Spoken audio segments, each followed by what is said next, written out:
Olá, eu sou Marcelo Albuquerque e você está no Arte Culturas. Nesse vídeo falarei sobre a Basílica de Saint-Denis, o primeiro vídeo sobre os principais elementos e fundamentos da primeira igreja gótica, né, da primeira basílica gótica que surge na França no século XII. Então, portanto, vale lembrar aquelas aulas sobre a Baixa Idade Média, o românico, e depois as aulas sobre o gótico, para pegarmos a introdução, para entendermos aquilo que eu já havia introduzido, né, como conceitos gerais, como alguns elementos importantes da época, mapas, entre outros fundamentos. Então, sendo assim, nesse primeiro vídeo eu farei um panorama geral sobre a Basílica de Saint-Denis e nos outros vídeos eu entrarei com mais detalhes sobre outros pontos de vista e outros elementos a serem percebidos e conhecidos nessa importantíssima basílica, nessa importantíssima edificação que com certeza é a certidão de nascimento do famoso estilo gótico. Bom, e como eu havia falado no vídeo sobre introdução ao gótico, na Baixa Idade Média, sobre o que é o gótico, suas características gerais, alguns elementos que devem ser percebidos, veremos agora com mais detalhes na Basílica de Saint-Denis esses elementos. E como eu havia falado no vídeo sobre a Baixa Idade Média, o período gótico, veremos que a Catedral de Saint-Denis ela já possui todos os elementos necessários. E os conceitos que também foram vistos, como por exemplo o termo gótico, né? Eu vou explicar aqui com mais calma alguns daqueles elementos que eu já havia introduzido naquele vídeo. Então, quem não viu o vídeo sobre a introdução à Baixa Idade Média, especial, né, o período gótico, mas também pode pegar o românico para frente, né, românico e gótico. E eu já tinha comentado que o termo gótico ele é um termo pejorativo, né? Esse termo foi dado pelos renascentistas porque o gótico, na visão, na perspectiva dos renascentistas, o gótico ele é um estilo desproporcional, anticlássico, algo que havia sido deturpado, degenerado por causa das invasões bárbaras. Então, o termo gótico vem dos godos, dos bárbaros godos, aqueles bárbaros que se dividiram em ostrogodos, visigodos, ou seja, gótico é a arte dos godos. Né? Então, é um termo pejorativo que justamente foi dado pelos renascentistas, podemos encontrar isso nos textos de Giorgio Vasari, no século XVI especialmente, sendo que esse gótico, essa desproporção, esse anticlassicismo estaria numa deformação daquela linguagem clássica que estudamos com Grécia, com Roma, e então essas influências bárbaras com a introdução, por exemplo, da arte animalista, aquela arte intrincada, cheia de detalhes, que não participava da linguagem clássica na sua plenitude, isso foi, segundo essa visão renascentista, foi se misturando com uma linguagem romana, com a linguagem latina, e acabou gerando estilos medievais que culmina no gótico.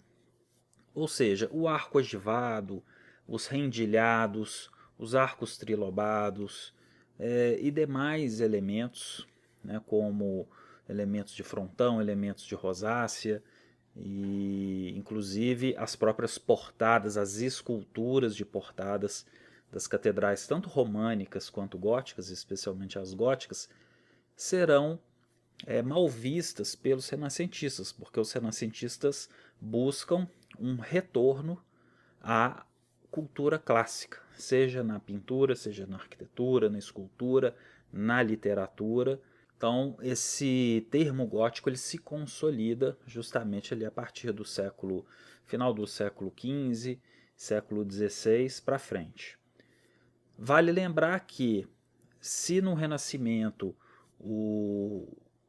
a arquitetura gótica foi depreciada, né, é claro que não foi depreciada por todos, né, em todos os lugares.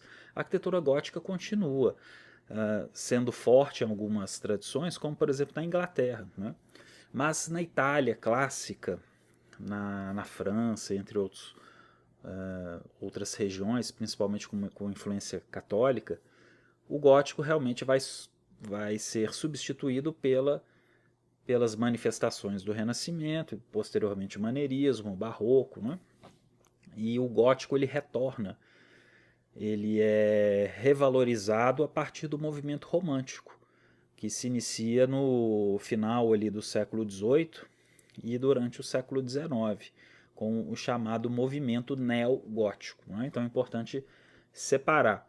O gótico sempre está ali na Idade Média, no final da Idade Média, enquanto que o neogótico são movimentos posteriores, principalmente do século XVIII para frente, em que se reaviva esse estilo, né? Ou períodos que têm uma influência goticista muito forte.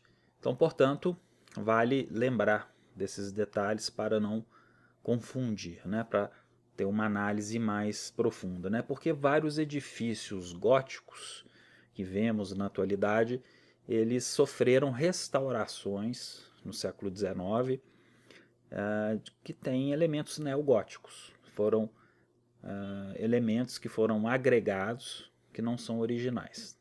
Então conheceremos alguns desses elementos posteriormente em outros edifícios e em outros vídeos também. Pois bem, se o gótico não tinha esse nome na Idade Média, qual era o nome que os contemporâneos davam a esse novo estilo? Porque eles haviam já diferenciado do estilo anterior, que é o estilo românico, né?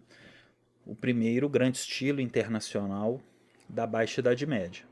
Os contemporâneos o chamavam de estilo francês, Francigenum opus, estilo moderno ou opus modernum, né?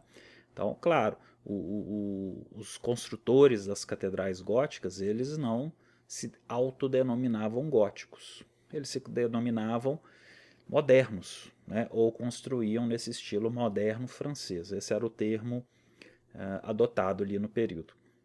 Entre outros elementos, como vimos e vamos retornar a ver aqui, temos alguns conceitos fundamentais que serão melhor trabalhados, como por exemplo a teofania da luz.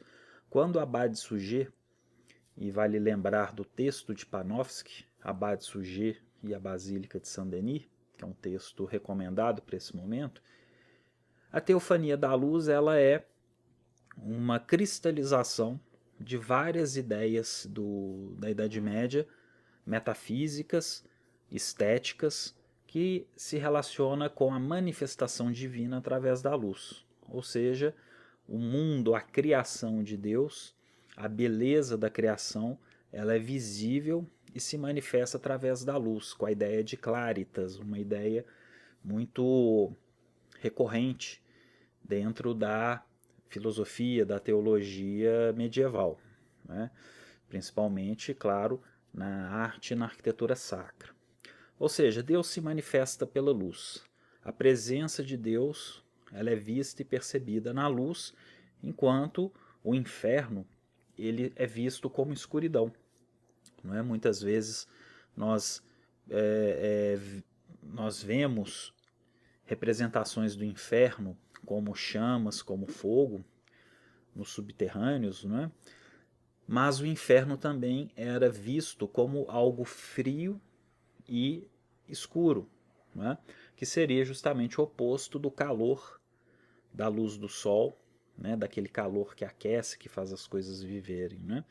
Então, nem sempre o inferno é algo que tem fogo, que queima, né? Que arde, mas o inferno também era visto como algo frio, escuro e distante, um lugar que seria tão distante, tão frio, que a luz de Deus não chegava nesses lugares, né? Então seria a pior punição era não poder contemplar um mínimo da luz divina, né?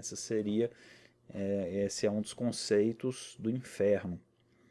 E o gótico, ele se divide em alguns momentos, né? Nós temos ali o gótico primitivo ou protogótico, que vai ali de Saint-Denis, 1137 a 1190 aproximadamente, e temos a Abadia de Saint-Denis como a principal protagonista aqui nesse momento, porque Saint-Denis ela é, digamos assim, a certidão de nascimento do gótico. O românico, nós não temos uma primeira catedral, uma primeira basílica que poderia se falar, essa é a primeira românica, né? Porque o estilo foi se formando, foi se consolidando ao longo do tempo em algumas regiões, né? Especialmente França, Alemanha, Itália, né? Então aquilo foi gradualmente se estabelecendo. E Saint-Denis é uma reforma de uma basílica românica. Então, como percebemos aqui na fachada, os arcos de volta perfeita, que predominam uma estética mais românica, mais robusta com seus contrafortes, ela é uma estética românica, e o coro foi plenamente modificado para o estilo gótico reformado a partir de 1144. Né? Então, por isso que é possível encontrarmos na bibliografia tanto essa data, 1137, 1144, como a fundação do estilo gótico. Nessa reforma que Abade Suger fez, a basílica sofreu incêndios, né, ao longo do tempo, até ter um grande incêndio que contribuiu para essa reforma. Né? Abade Suger era muito influente na corte do rei, e nessa reforma aperfeiçoaram-se as inovações técnicas de construção. Vieram vários mestres de várias regiões, principalmente França, Alemanha, né? E nesses aperfeiçoamentos técnicos teve-se a grande contribuição da arquitetura gótica, que foi a mistura, a agregação de três elementos fundamentais que caracterizam a monumentalidade da arquitetura gótica, que é o arco ogivado, a abóbada de nervura e o arco botante. Então esses três elementos são fundamentais para que o estilo gótico seja maduro, né? Seja completo. Isso de acordo com Pevsner, Nikolaus Pevsner, no panorama da arquitetura ocidental, ele comenta que esses arcos ogivados, o arco botante, a abóbada de nervura, existiam separadamente, né? A abóbada de nervura de uma forma mais discreta, mas já haviam algumas experimentações, mas especialmente o arco ogivado, influências inclusive orientais, e o próprio arco botante, que vem da Roma Antiga, de forma mais discreta também, eles já existiam separadamente. Mas a união desses elementos é o que caracteriza propriamente o gótico, né? Que vai dar justamente a ideia e a leveza dos edifícios, ou seja, uma revolução tecnológica na construção civil. É possível encontrarmos também na bibliografia que muito da arquitetura gótica ela depende da arquitetura românica, ela veio da arquitetura românica.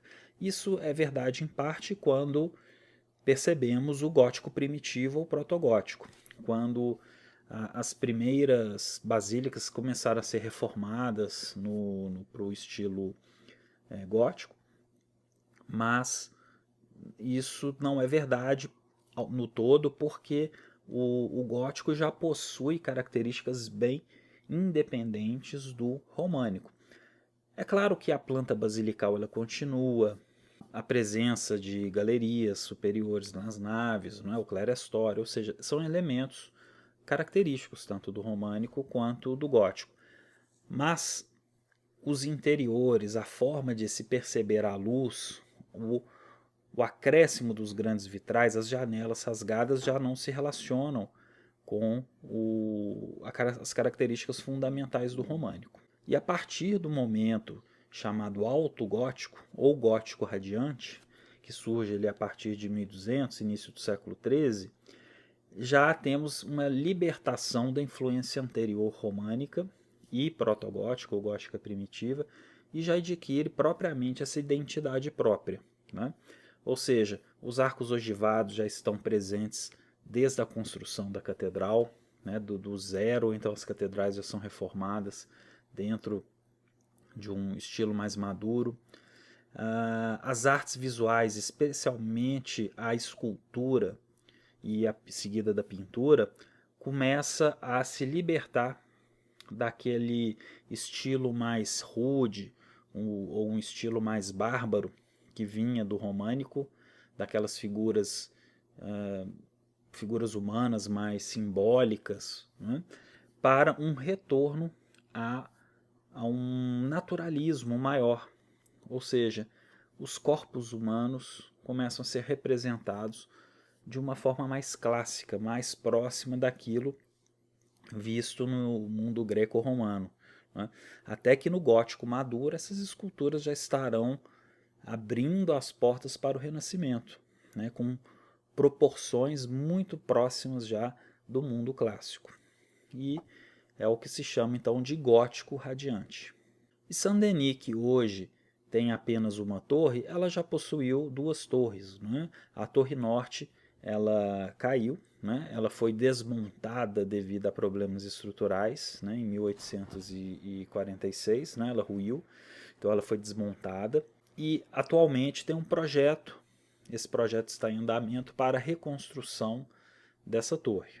Então acredita-se que em breve, questão de poucos anos, veremos essa torre reerguida. Posteriormente temos o gótico pleno ou gótico internacional, a partir de 1350, quando o estilo se espalha por quase toda a Europa como uma estética muito homogênea, assim como aconteceu com o românico. Então, da França, esse estilo se espalha para a Alemanha, para a Inglaterra e vai para a Europa toda. O naturalismo na representação do corpo e da natureza está avançado e emerge um senso de decorativismo e elegância, né? E daí inicia-se o gótico flamejante, ou gótico flamboyant, que é um gótico bem mais rebuscado, com muita ornamentação, muitos rendilhados, muitos detalhes. Depois temos o gótico tardio ou baixo gótico, a partir de 1450 até 1550, já no final do período gótico e com o avanço da estética da cultura renascentista se espalhando praticamente já para o norte da Europa, né? Da Itália para o norte da Europa. A expressão artística torna-se mais mundana e mais complexa, com um acentuado gosto pelo decorativismo e pelos detalhes preciosistas. Fusão em alguns pontos com o Renascimento italiano. Então é possível encontrar na Itália um gótico mais modesto, que não tem grandes alturas, grandes arcobotantes, como vemos na França ou na Alemanha, mas um gótico mais austero, com proporções mais clássicas que, inclusive em algumas basílicas, como Santa Maria Novella, em Florença, serão reformadas para o estilo renascentista, pelo menos em alguns pontos. Por exemplo, na fachada, né? A fachada de Leão Battista Alberti, ela convive, né, uma fachada renascentista que convive com os interiores góticos. Então, o flamboyant, como veremos mais adiante, né, o flamejante, o gótico flamejante, o estilo flamboyant, ele é extremamente rebuscado, né, com rendilhados, com mais elementos que conheceremos, e podemos encontrar inclusive nas basílicas mais antigas. É possível vermos uma basílica do gótico radiante, ou até mesmo do gótico antigo, com elementos do gótico flamboyant, porque são, como eu disse, modernizações. As igrejas iam sendo reformadas com o tempo, muitas ficavam inacabadas durante séculos. Então, quando esses elementos eram terminados, construídos, eles eram feitos no estilo vigente do período, né? Então é possível vermos camadas históricas de estilos, né? A basílica começa em um estilo, em um século, e termina em outro estilo, em outro momento do gótico, 200, 300 anos depois. Isso também acontece, é normal. Quais são as características góticas? Então, reforçando, é a abóbada em forma de costela, né, ou abóbada nervurada, como vemos aqui. Essas abóbadas nervuradas, elas surgem na Inglaterra e na Normandia no século XI, durante o Românico, né? Então, durante o período românico, elas se espalham, elas tomam um lugar de preferência na construção dessas catedrais, com o avançar e com a introdução do goticismo, e irão substituindo gradualmente as abóbadas de berço e as abóbadas de aresta. Não é? O que é uma abóbada de nervura? É uma interseção de vários arcos, não é? Geralmente 6 arcos ou mais. Começaram a ser empregadas em algumas partes da Catedral de Durham, a partir de 1093, e na Abadia de Lessay, na Normandia, em 1098. Então temos aqui duas catedrais, não é? E edifícios religiosos que já aplicam essa estrutura arquitetônica. Lembrando que no ano ali de 1093 ali já são as épocas das conquistas normandas na Inglaterra, né? O primeiro edifício a ser considerado totalmente gótico é a Abadia Real de Saint-Denis, 1134 a 44, com a reforma da Basílica Românica para a forma moderna, que chamamos de gótico, que é a grande abadia, né? A Basílica de Saint-Denis faz parte de uma abadia, né, de um grande complexo, funerária dos reis franceses. Então, dentro da abadia de Saint-Denis, temos os túmulos das dinastias dos reis franceses. Ainda nesse vídeo veremos algumas fotos de alguns desses túmulos. Bom, então para reforçar, vale lembrar que, além dessas abóbadas de nervura que vemos aqui, ainda temos na Catedral de Durham os arcos de volta perfeita, né? Ou seja, temos justamente aquilo que eu havia comentado sobre uma transição, né? Como que do românico as estruturas vão caminhando para o gótico, mas quando chega em Saint-Denis, temos a associação da abóbada de nervura, o arco ogivado e os arcobotantes. E na fachada de Saint-Denis, nós percebemos justamente aquilo, arcos ainda de volta perfeita que foram levemente modificados para que tenham uma leve aparência de um arco ogivado, né? Lembrando que toda essa fachada ela é românica, não é? Então por isso que nós temos portais quase em arco românico, não é? Temos as arquivoltas, né? As colunetas que ladeiam, né? o pórtico, preponderância de espaços cheios sobre vazios, colunas e pilastras grossas, arcobotantes curtos e grossos, divisão da fachada por pilastras, né? Então nós temos aqui essas pilastras, né, que na verdade são contrafortes, que marcam bem a divisão, né? Lembrando também das ameias, que veremos mais adiante num outro vídeo mais dedicado a esses detalhes. Então, conforme havia dito também no vídeo de introdução ao gótico da Baixa Idade Média, temos uma fachada românica que foi reformada para o gótico. Por isso que os arcos ogivados que estão aqui são levemente ogivados. Foram adaptações feitas a partir da antiga estrutura, dos antigos elementos românicos. Aqui temos o detalhe, né, da abóbada de nervura, né, configurando então um dos 3 elementos fundamentais, né, junto com o arco ogivado e os arcobotantes. Lembrando que o arcobotante ele podia estar ou não. Isso depende da altura, né? Se o edifício não alcançasse grandes alturas e não precisasse de um arcobotante, esse edifício não teria arcobotante, obviamente. Tá? Então vale lembrar que nem todo edifício, para ser gótico, tem que ter os 3 necessariamente, né? O arcobotante ele justamente um elemento para atingir grandes alturas. Então, a grande parte dos edifícios góticos sempre terá pelo menos a abóbada de nervura, mais os arcos ogivados. É uma característica fundamental, tá? Mas, em último caso, o arco ogivado será aquele elemento mais característico, né? Então, o arco ogivado ele faz o estilo, né? Mas Saint-Denis agrega os três de uma vez.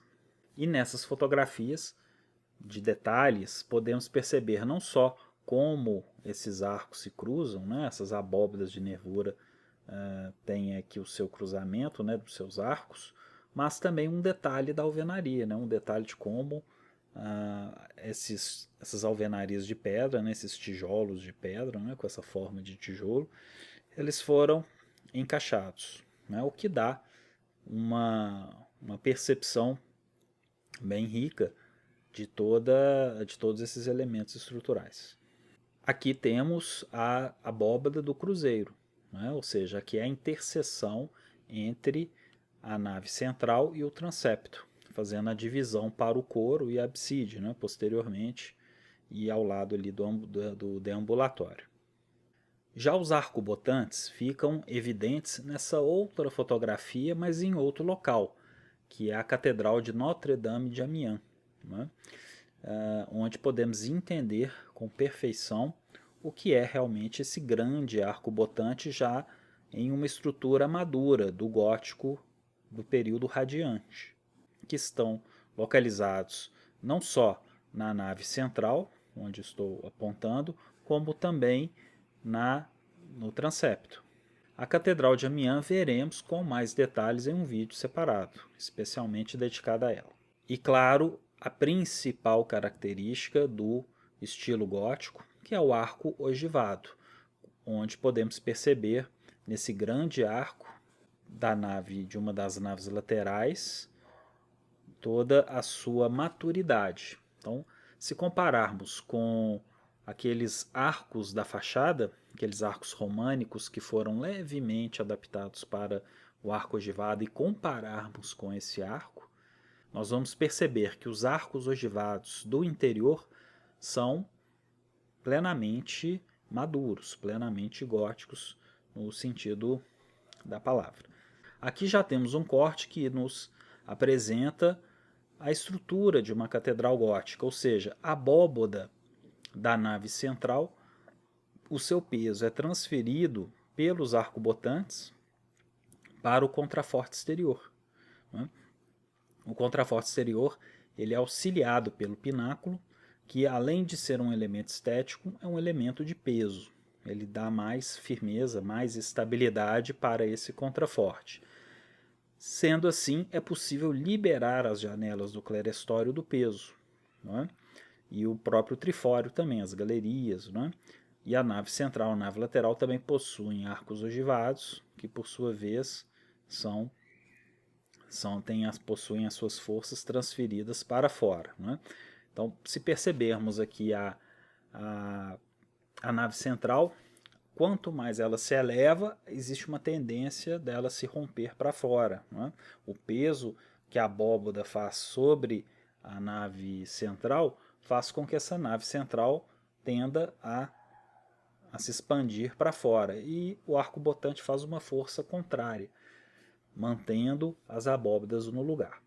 Já essa vista aérea nos apresenta aquilo que nós vimos como grande legado da civilização romana, das basílicas romanas para a Idade Média, a forma da planta basilical que, no Ocidente, será adotada a cruz latina, essa cruz latina que já no período românico se consolida. A basílica ela tem uma orientação leste-oeste, ou seja, no leste temos a abside, o altar. Podemos perceber o tamanho dos arcobotantes, como que a basílica ela é ladeada por seus arcobotantes que sustentam o peso das paredes, o transepto, que forma o braço menor da cruz latina, e toda a extensão da nave central. uma grande extensão para conectar com a fachada frontal, a fachada ocidental, virada para o oeste. A orientação da basílica, ela é voltada para o leste, porque no leste está Jerusalém. Então, o altar está voltado para onde Jesus viveu, né, e pregou e ressuscitou. E quando o sol nasce, ele ilumina com as suas luzes o interior através dos vitrais do altar, da abside. E à medida que o sol caminha, né, ao longo do dia, ele vai se pôr no oeste, no poente, iluminando a rosácea que está na fachada ocidental, trazendo uma nova gama de cores típicas da luz do poente para dentro da igreja. E vale recordar que essa orientação leste-oeste, o sol que nasce no leste, o edifício com orientação para o leste ou para o oeste, remonta desde os tempos do início das primeiras manifestações arquitetônicas. Vemos isso no Egito, vemos isso na Suméria, ou seja, essa orientação por pontos cardeais não é algo novo, mas claro que é ressignificado dentro das questões do cristianismo, justamente por essa questão de Jerusalém, né, estar localizada no leste. Nessa fotografia já podemos perceber a riqueza dos detalhes dos vitrais, né, toda a justificativa gótica para que a arquitetura tivesse essa leveza e permitisse que suas janelas fossem rasgadas por vitrais, trazendo toda aquela questão da teofania da luz, da presença metafísica de Deus, da manifestação de Deus através da luz. Pela fotografia da abside, como vemos aqui, uma fotografia tirada do transepto, olhando para o altar, para a abside, novamente podemos entender como que essas janelas foram rasgadas, livrando as paredes externas do peso estrutural. Esse peso estrutural foi direcionado para os arcobotantes, possibilitando a introdução desses ricos vitrais, que também traz essa ideia da luz que penetra na basílica. E aquele homem que está ali nos dá justamente a ideia da escala humana, a proporção humana diante da nave, diante do pé direito. Ou seja, não é aquela dimensão clássica tão falada pelos renascentistas, mas aqui é uma dimensão do final da Idade Média, do final do Gótico, onde a presença divina, ela se manifesta pela luz, mas também se manifesta pelo espaço. Os grandes vãos também manifestam a presença de Deus. Então, por isso, esse verticalismo, um verticalismo que aponta para os céus e deixa o homem pequeno, né, diante dessa grandeza, diante do tamanho infinito do Criador. Né? Sendo assim, é uma fotografia icônica que nos dá justamente a ideia de se estar numa basílica, numa igreja, numa catedral gótica que alcança grandes dimensões. Posteriormente, como Amiens, as alturas ainda serão rompidas, serão novos recordes serão alcançados na questão da altura, até ali aproximadamente 44 metros, como conheceremos mais adiante. E também na Catedral de Amiens, veremos com mais detalhes como um vitral era feito, como um vitral era produzido, porque eu tive a oportunidade de fotografar com detalhes os vitrais da rosácea, né, entre outros vitrais. Então eu vou apresentar mais adiante como os vitrais eram produzidos, como que esses vidros coloridos eram unidos por elementos de chumbo. Então fica também para um vídeo posterior. E a história de Saint-Denis? A basílica e a abadia foi fundada por Dagoberto I, na primeira dinastia dos reis franceses, que é a dinastia merovingia, Clovis I, marido de Santa Clotilde, foi o primeiro rei franco a se converter ao catolicismo. E foi muito importante esse momento, porque a partir daí o catolicismo toma força entre os povos bárbaros. O catolicismo apostólico romano, lembrando que havia um combate a uma heresia ariana. Essa heresia ariana, que não comungava da mesma ideia de trindade, de divindade de Jesus, do seu corpo, do corpo e do espírito, né? Divergia ali do católico apostólico romano, que será então essa primeira grande heresia a ser combatida na Idade Média. Ela foi muito adotada pelos visigodos, por exemplo, né? Então, enquanto os francos estiveram sempre ao lado do bispo de Roma, né? Então acaba que os próprios francos foram dos principais agentes de expansão do catolicismo para outros povos germânicos, acelerando um processo de fusão da cultura latina romana com as culturas bárbaras, né, ditas bárbaras. Ela possui características carolíngias porque durante o período carolíngio, ali com Carlos Magno, né, haviam já estruturas que depois foram substituídas, né, porque, né, ocorreram incêndios, né, mas ela mantém estruturas arquitetônicas que se referem aos períodos carolíngios. Então, as partes inferiores, subterrâneas, ainda mantêm alicerces dessas igrejas passadas. E Abade Suger, em 1137, inicia essa grande reforma. Então, inaugura-se aqui o estilo gótico. E é o protótipo do gótico, propriamente, né? Quer dizer, com a experiência e com o sucesso da Basílica de Saint-Denis, o gótico pôde se tornar modelo e expandir. A questão da Teofania da Luz, como eu disse, então é importante ler aquele texto de Panofsky, o Abade Suger e a Basílica de Saint-Denis. Vale lembrar o conceito de Claritas, que eu também havia comentado, e São Tomás de Aquino, né, com a escolástica. O conceito de Claritas ele amadurece, já está amadurecido, que já vinha de alguns séculos. Plantas rigorosamente orientadas em relação aos pontos cardeais, ou seja, o fiel caminha para o Oriente, onde nasceu Jesus. O sol se põe no oeste, iluminando a rosácea. O Abade Suger havia instalado uma cruz de 7 metros no cruzeiro com pedras preciosas que refletia a luz do sol em determinada hora, né, conforme também aponta Panofsky. Pois bem, dando sequência àquilo que eu já havia falado sobre as basílicas de peregrinação, as catedrais de peregrinação que tanto movimentaram o fluxo de pessoas nessas cidades que tenham catedrais com relíquias sagradas, a Basílica de Saint-Denis, além de possuir suas relíquias, ela contém os túmulos dos reis e rainhas franceses, incluindo quase todos os reis do século X a Luís XVIII, já no século XIX.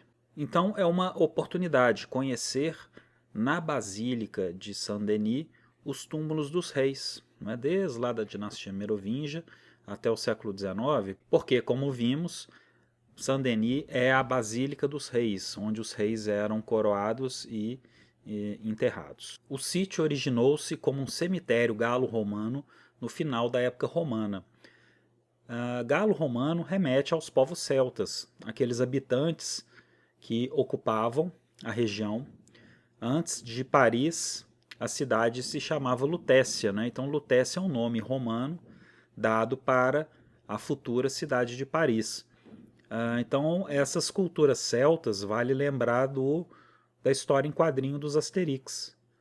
Os Asterix fazem parte daquelas tribos celtas gaulesas que vão, ao mesmo tempo que combater os romanos em aventuras divertidas, não é? Com Asterix, Obelix, também nos apresentam algumas características desse início dessa fusão entre os romanos e os povos germânicos, né? Os povos bárbaros ali, nativos daquela região, dentro dessa grande cultura celta.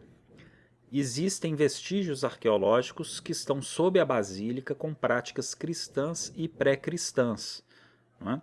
A basílica fica no local onde Saint-Denis, o primeiro bispo de Paris, teria sido enterrado. Saint-Denis foi decapitado na colina de Montmartre em meados do século III com 2 de seus seguidores, não é? E, segundo a tradição, ele carregou sua cabeça para o local da atual igreja, indicando onde ele queria ser enterrado.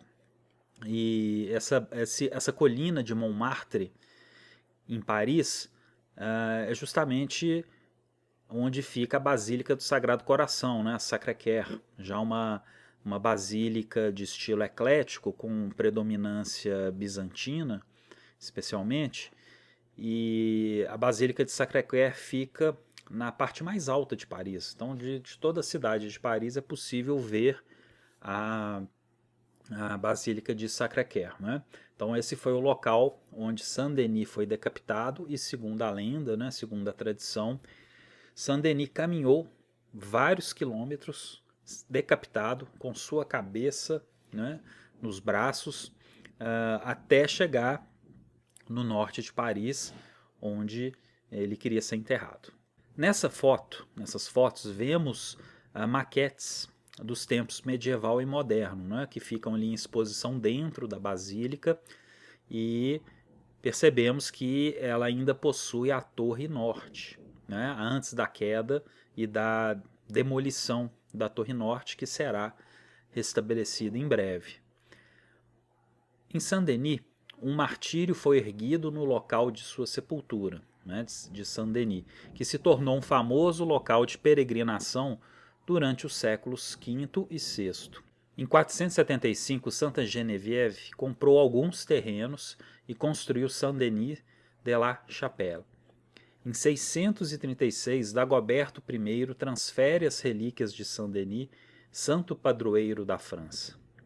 Saint Geneviève é uma santa importantíssima para a cidade de Paris, ela é a padroeira de Paris. No século XII, o abade Suger reconstruiu partes da igreja da abadia usando recursos estruturais e decorativos inovadores, ou seja, forma-se aí o estilo gótico. Suger não foi o arquiteto, mas o patrono, né? Então vale lembrar isso.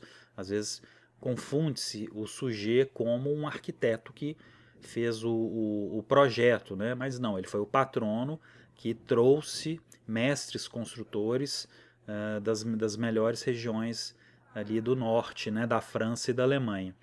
2 arquitetos diferentes ou mestres pedreiros podem ser identificados devido às diferenças estilísticas de transição românica gótica.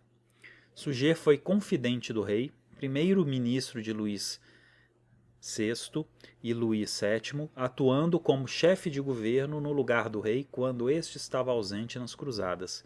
Então podemos ver claramente que Abade Suger era uma pessoa muito influente, né? Ele tinha poderes muito grandes dentro da corte do rei. Então, por essa fotografia, podemos perceber, entender as dimensões da basílica. Aqui vemos uma parte do transepto norte, que contém esses túmulos, parte desses túmulos, que vão se espalhando ao longo, principalmente do transepto, para a cripta, para outras regiões ali, perto ali do deambulatório também, né? Então é uma visão extremamente rica e bela, não só do estilo gótico, mas também de outros momentos estilísticos de esculturas dos períodos posteriores, né? Porque ali nós vamos ter reis do século XV, XVI, XVII e por aí vai.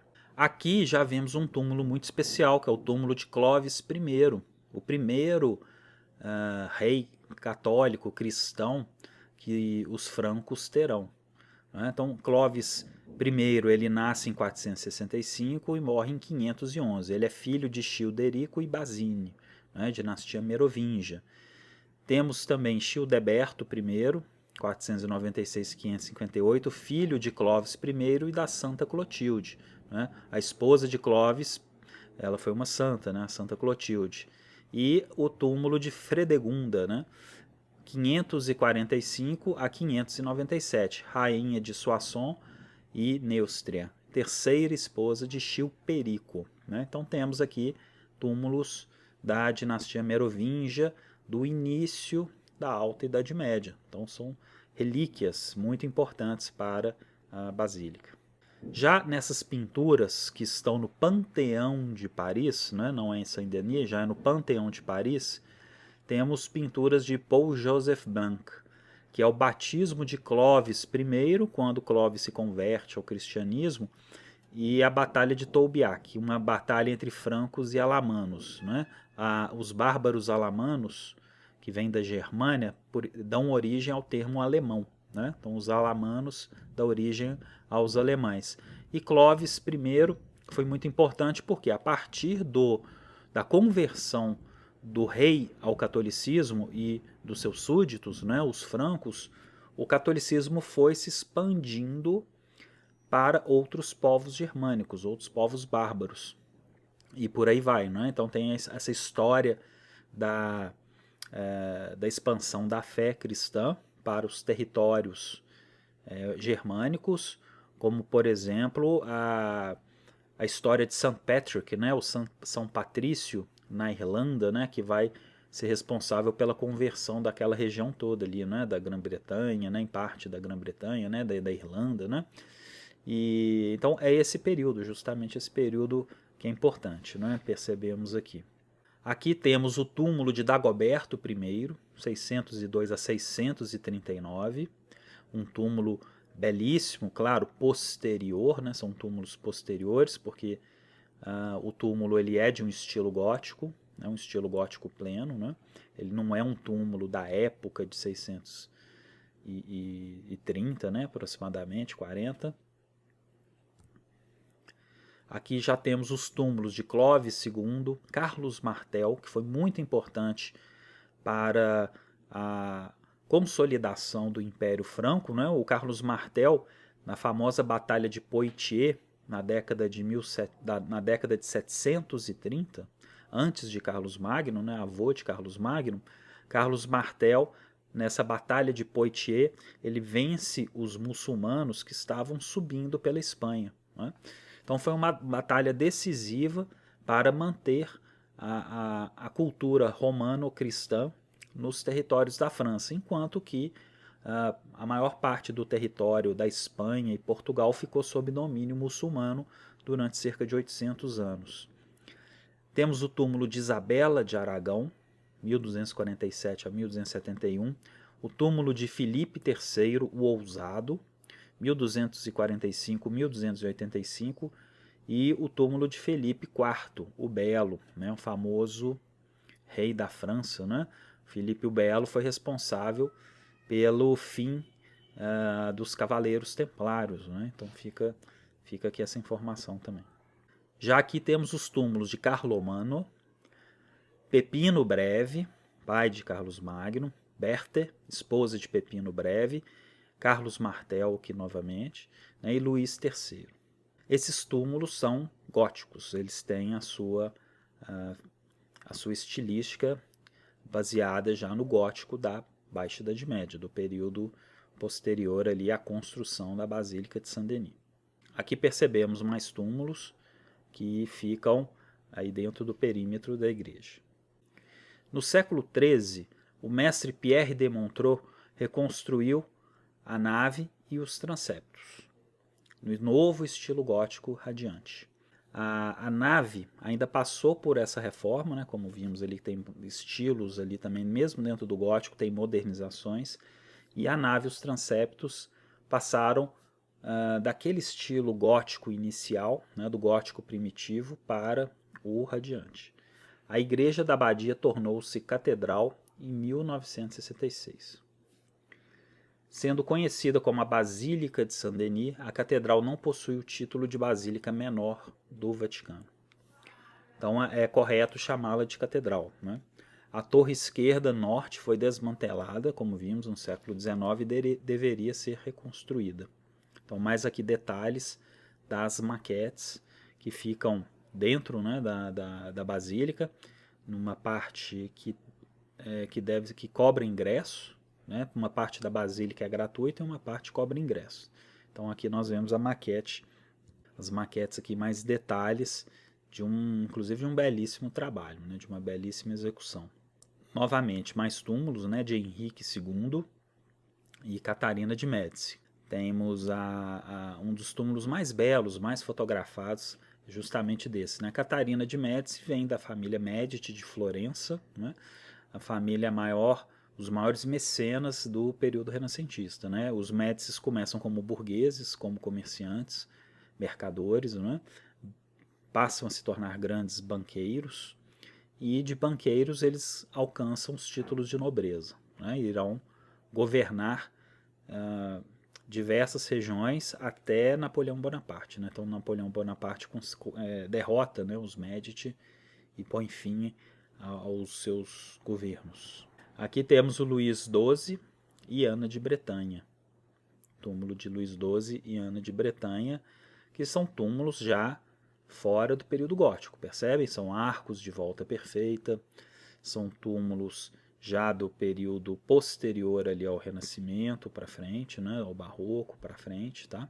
Mas são túmulos já que compõem as ordens clássicas greco-romanas, né? Diferente do arco ogivado grego. Os túmulos de Luís XVI e Maria Antonieta, né, importantes porque a Revolução Francesa irá decapitá-los em 1792, e a própria Basílica de Saint-Denis ela foi danificada, ela foi depredada, foi saqueada, os restos mortais dos reis foram removidos, não é? Foram colocados em valas comuns. Veremos isso na outra aula, nos outros vídeos sobre Saint-Denis, correto? Então aqui é apenas uma amostra do que virá nos próximos vídeos. Então encerro por aqui essa primeira parte de Saint-Denis e em seguida teremos outros vídeos sobre o assunto. Obrigado.